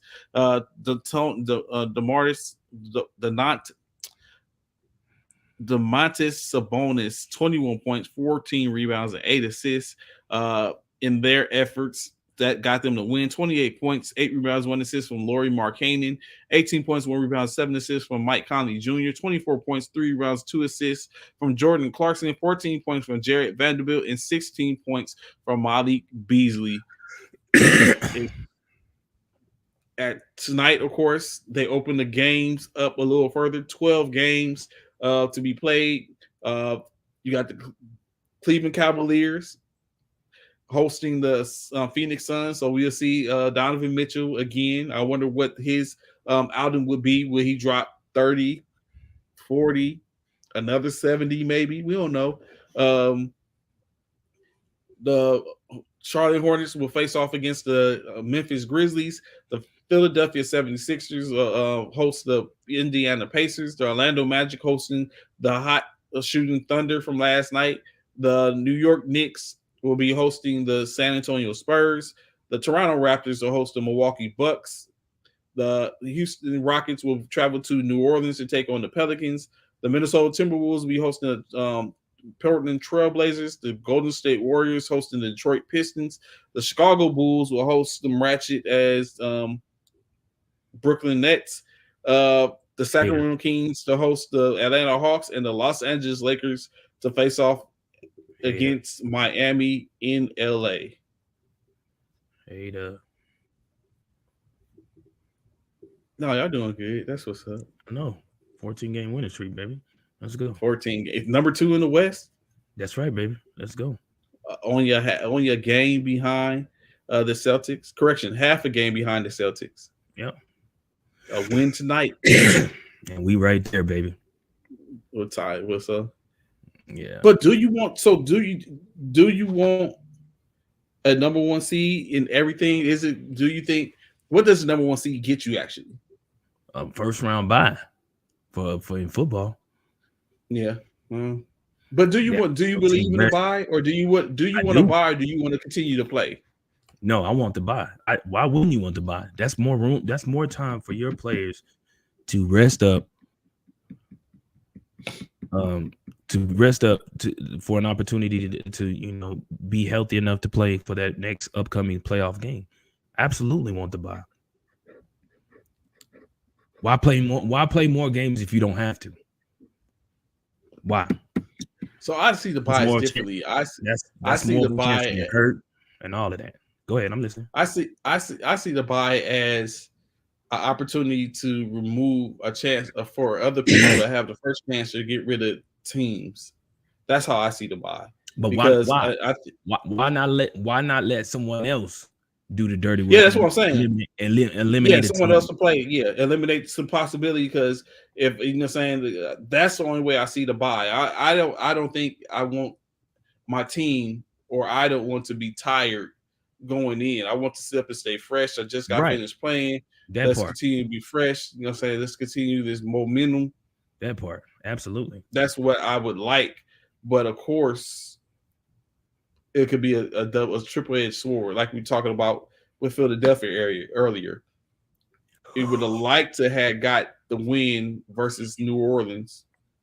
That would have solidified the first round bye. So then it would even be a conversation of who's going to play against New York. Minshew's going to play against New York. We're not going to play Jalen. No, I'm playing. But now there's a chance that Jalen plays. Absolutely. He lands on that shoulder wrong. No, he's not going to happen. That's not going to happen. That's not going to happen. That's not going to happen. We're just fine of playing Jalen. We'll be. There will be no issue with that. And again, when it's all said and done, he does not necessarily have to play the whole game. I said before, we get a comfortable lead, sit him. Sit him. Let Gardner Minshew finish out the game. If we got a comfortable lead, say in the end of the third quarter, we up by more than 21. Sit him. Sit him down, and let Gardner Minshew finish it out. I totally believe that. We ain't got to play in the whole game. Get the lead, secure it, and sit him down. Oh, So who's your top team coming out the East and the West? Well, out the East, you already know. It's the Nets. Brooklyn, stand up. You know what I'm saying? Brooklyn, stand up. Coming out the West, the West is something else, man. The West is something else, man. I don't know. For me, I think Dallas, maybe. I'm going with Boston. Out the East? Yeah, out the East, I'm going with Boston. You crazy. I just think they have that backcourt. I mean, that tandem of Brown and Tatum is a little more potent than that of KD and not even close. And Kyrie. Not even close. And then I think out the West, Dallas, Memphis, Denver, even New Orleans potentially. Oh yeah, New Orleans could be one too. Yeah. But Zion currently is out 3 weeks because of a hamstring.